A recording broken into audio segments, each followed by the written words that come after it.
Hello traders and welcome back to my channel. My name is Saurabh Rane और आज है 25 of May. इस video में हम देखेंगे आज के दिन पे हमें बैंक निफ्टी में कहाँ पर ट्रेडिंग सेटअप्स के अकॉर्डिंग कहाँ पर ट्रेड्स मिले, कहाँ पर मैंने अपनी पोजीशंस बनाई और कितना मुझे प्रॉफिट या लॉस हुआ। तो before moving this is let's go to the Bank Nifty chart. यहाँ पर ये है 15 मिनट्स का बैंक निफ्टी चार्ट और मैंने जैसे कि आपके साथ अपने टेलीग्राम चैनल पे कुछ लेवल्स शेयर किए थे before the market open. So let me quickly pull that levels.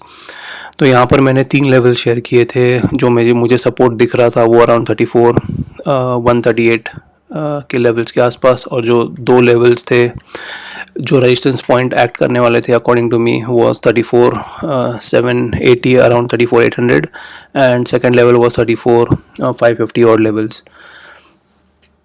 तो यहाँ पर देखो बैंक निफ्टी ने क्या किया। जब बैंक निफ्टी ओपन हुआ इस जोन पे,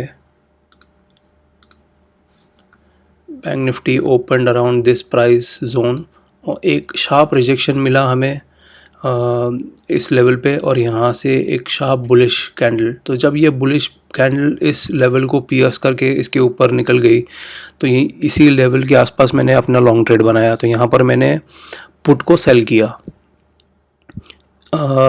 same candle give me a decent profit by this time and my expectation was कि बैंक निफ्टी इवेंचुअली कंसोलिडेट करते हुए अपने resistance zone second resistance zone 34 800 के आसपास जाएगा, लेकिन वैसे हुआ नहीं। उससे पहले ही हमें रिजेक्शन मिला, एक रीटेस्ट हुआ और रीटेस्ट के बाद जैसे ही हमने अपना मॉर्निंग हाई टच किया यहाँ पर मैंने अपना पार्शियल प्रॉफिट बुक कर लिया। तो मेरी पोजीशन एक डिसेंट वे में सेफ हो गई थी and I was still expecting and holding on to my position for this target. एक ब्रेकआउट भी हमें मिला यहाँ पर, लेकिन वो ब्रेकआउट सस्टेन नहीं हुआ। उसके बाद इमीडिएटली एक sharp engulfing candle and we came back to the same level जिसके ऊपर हमने ब्रेकआउट दिया था मॉर्निंग आवर्स में। अब देखो उसके साथ क्या हुआ। मैंने यहाँ पर let me plot the EMAs as well. तो यहाँ पर आप देख सकते हो मैंने प्लॉट किए हैं 20 moving average, 50 moving average, 100 moving average और 200 मूविंग एवरेज। तो जो फर्स्ट कैंडल हमें जो रिजेक्शन मिला, बेसिकली ब्रेकडाउन मिला, वो एग्जैक्टली 15 मिनट्स की कैंडल उसी लेवल पे क्लोज हुई। उसके बाद की जो कैंडल थी वो एक डोजी कैंडल बनी एंड उसके बाद की जो कैंडल बन रही थी तो आप देख सकते हो इसे काफ़ी डिसेंट सा एक विक है। तो यहाँ पर शुरू हुई, उसके बाद ऊपर गई और इस लेवल के आसपास जब मुझे दिख रहा था तो it was like I was expecting कि इस जोन को ब्रीच करके फिर से बैंक निफ्टी ऊपर जाने की कोशिश कर रही थी। तो it was kind of a bear trap scenario that I expected कि वो अगर बुलिश कैंडल क्लोजिंग मिलती थी तो हमें एक बेयर ट्रैप हो सकता था कि एक ब्रेकडाउन दिया, सारे लोगों को सेल करने पे मजबूर किया and then eventually Bank Nifty will give a breakout. लेकिन वैसे हुआ नहीं और मैंने यहाँ पर अपनी लॉन्ग पोजीशन में थोड़ी और क्वांटिटी ऐड कर ली।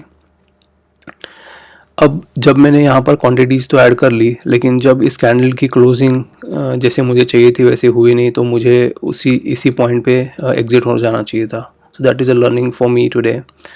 I didn't do that and मैं अपनी पोजीशन से मैं बना रहा और उसके बाद की जो कैंडल थी वो इसको अपने 20 मूविंग एवरेज को ब्रेक करके अपने 50 मूविंग एवरेज के आसपास क्लोज हुई। तो यहाँ पर फिर से मैंने अपना ये सेटअप शेयर किया था कि अगर इस 50 EMA को बैंक निफ्टी सपोर्ट नहीं लेता और इसे ब्रेक करता है then I will be giving away my stop loss. तो फर्स्ट कैंडल मैंने वेट किया, उसके नीचे क्लोज हुई और जब ये सेकंड कैंडल आ रही थी तो यहाँ पर स्टार्ट हुई, तब यहाँ पर मैंने अपना पोजीशन बुक किया। तो ओवरऑल जो मेरा प्रॉफिट था फर्स्ट मॉर्निंग आवर में जो यहाँ पर मैंने बुक किया वो प्रॉफिट भी निगेट हो गया एंड उसके बाद जो ये सेल ऑफ आया तो उसमें मेरे पास अराउंड लगभग 2 लाख के आसपास लॉस बुक हुआ मेरे बुक में। उसके बाद मैंने कुछ नहीं किया। I was just observing for and looking for another trade opportunity. उसके बाद बैंक निफ्टी ने इसी जोन में कंसोलिडेट किया एंड अपने नेक्स्ट सपोर्ट जोन के आसपास आ रहा था। तो जब ये कैंडल बनी उसको एक स्ट्रॉन्ग रिजेक्शन मिला, सेकंड कैंडल को भी नीचे, जब ये विक्स फॉर्म हो रही थी तो तब मैंने इसी कैंडल के स्टार्ट पे मैंने कॉल्स को बाई किया, 34,000 के कॉल्स को बाई किया, और इसी कैंडल के हाई तक मेरा profit, I made around 1,92,000 profit in this call, and that basically negated my morning losses. तो यहाँ पर अराउंड 2 लाख का लॉस था, और इस कैंडल के बाई पोजीशन ने मुझे 1,92,000 दिया, तो इट वाज ऑलमोस्ट 15-20,000 के लॉस पे ओवरऑल नेट पोजीशन थी। अब यहाँ तक तो सब सही था। उसके बाद की जो कैंडल फॉर्म हुई तो मुझे कहीं ना कहीं उम्मीद थी कि बैंक निफ्टी, ये भी कैंडल एक बुलिश कैंडल की तरह ही दिख रही थी जब ये फॉर्म हो रही थी, और मेरी आज के दिन की सेकंड गलती ये थी कि मैंने इस कैंडल का क्लोजिंग के लिए वेट नहीं किया। I again entered into my long position in the same position that I had given my stop loss here.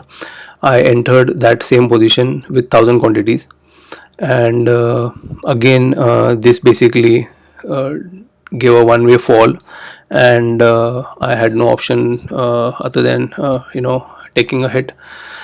तो यहाँ पर जब मार्केट बंद हो रहा था तो क्लोजिंग टाइम पे आई वाज एक्सपेक्टिंग कि जो लास्ट 30 मिनट्स है उसका एवरेज क्लोजिंग मिलेगा, तो आई वाज लाइक होपिंग कि we would get somewhere higher closing, जो थोड़ी सी मिली अराउंड 4,000, 34,339 के आसपास। तो यहाँ पर मैंने जस्ट उस कॉल को हैच करने के लिए मैंने यहाँ पर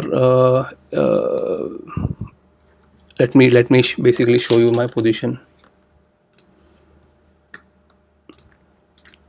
ओके,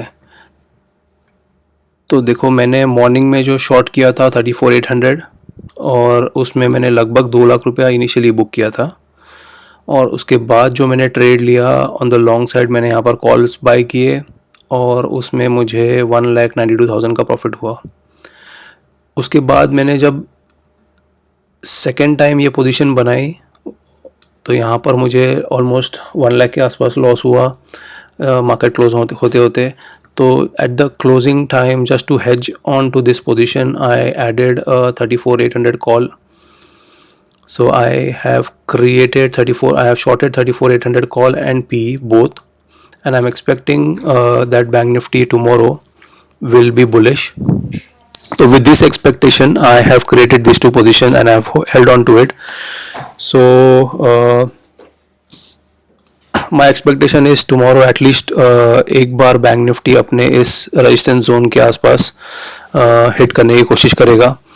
अगर वैसा नहीं होता है एंड हमें गैप डाउन ओपनिंग मिलती है तो I would be covering my put position. Obviously there will be some losses and I will try to take out the 34,800 call for 63 points that I have sold. So market के लिए eventually it will be very difficult to break 34,800 if it opens gap down.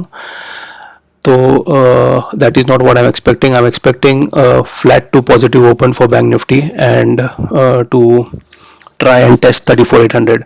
And eventually I'm also not expecting Bank Nifty to break 34,800 in one go. तो अगर उसे break करना है तो उसको इस zone के आसपास consolidate करना पड़ेगा। So even if Bank Nifty comes to 34,800 and tries consolidating here, I would get a decent decay, time decay, as it would be. I'm expecting even if the breakout happens, it will happen in the second half. So by that time, I would have made my money here. With that logic, I have held on to this trade. So we'll see what happens tomorrow. I will come up with my trade analysis for tomorrow as well, and I'll see you in my next video. Thank you guys for watching. If you have not followed me on Telegram, please do use the link to subscribe to my channel in the description box, and I'll see you in my next video soon. Thank you. Bye.